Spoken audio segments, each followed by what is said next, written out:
আর আমার একটি দাবি যে রাজবাড়ী জেলায় আমরা একটা পদ্মা সেতু দেখতে চাই দৌলতদিয়া পাটুরিয়া।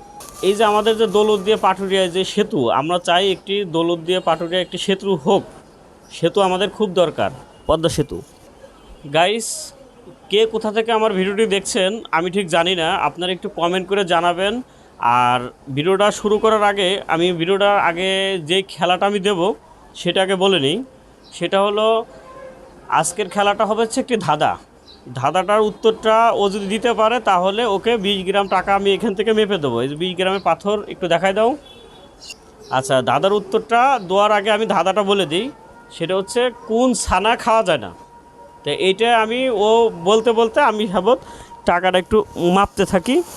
আর আরেকটি কথা, সেটা হলো এই পদ্মা সেতুটা ফরিদপুরে যে পদ্মা সেতুটা হয়েছে ওইটার আগে এটা হওয়ার কথা ছিল, কিন্তু নুরু চেয়ারম্যান নামে একজন ছিলেন, তিনি মারা গিয়েছে। আসলে মৃত মানুষকে নিয়ে বলতে নাই, তারপরেও বলতে হচ্ছে বাধ্য হয়ে।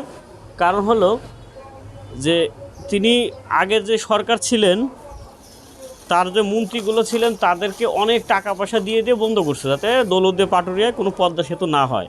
কারণ তিনি ছিলেন হচ্ছে দৌলতদিয়ার নুরু চেয়ারম্যান, তিনি অনেক টাকা ওইখান থেকে আয় করত, বৈধভাবে অবৈধভাবে তিনি আয় করত।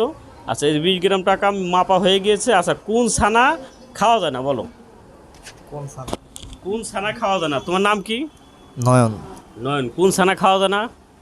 কোন ছানা খাওয়া যায় না?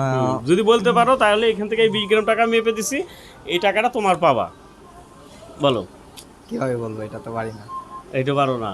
আচ্ছা গাইস, আপনারা কে কোথা থেকে দেখছেন আমি জানি না, একটু কমেন্ট করে জানাবেন, একটা লাইক কমেন্ট করবেন। আমার আইডিটা ফিউজ হয়ে আছে। আর যারা যারা রাজবাড়ী জেলায় একটি পদ্মা সেতু চান তারা একটু দয়া করিয়া একটু লাইক কমেন্ট করবেন যে আসলে আপনারা চান কিনা রাজবাড়িবাসী। আচ্ছা, ছেলেটি পারে নাই। তোমার নাম নয়ন? জি। তোমার বাসা কোথায়? এই যে রাজবাড়ি লক্ষ্মীকোলে। রাজবাড়ির লক্ষ্মীকুলে ওর বাসা। ও আসলে দাদাটা বলতে পারে নাই, তা দাদাটা আমি বলে দিই। সেটা হচ্ছে কোন ছানা খাওয়া যায় না? বিছানা খাওয়া যায় না, বিছানা। তো যাই হোক, ছেলেটি পারলো না, তা আমার কিছু করার নেই। আমি ওকে সৌজন্যমূলক হিসেবে একটি কেকের প্যাকেট দিলাম।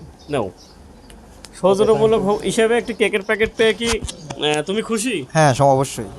ছেলেটি খুশি। আসলে যদি পারতো প্রশ্নের উত্তর দিতে তাহলে অবশ্যই আমি তাকে এই 20 গ্রাম টাকা দিতে পারতাম, কিন্তু দিতে পারলাম না। এই জন্য ছেলেটি বেজার হয় নাই।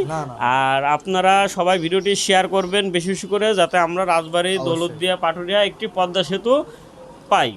এবং আমাদের যিনি বেগম খালেদা জিয়া, তিনি আমাদের রাজবাড়িতে এসে বলে গিয়েছিলেন যে রাজবাড়ির দৌলতদিয়া পাটুরিয়া একটি পদ্মা সেতু আমরা করে দেব।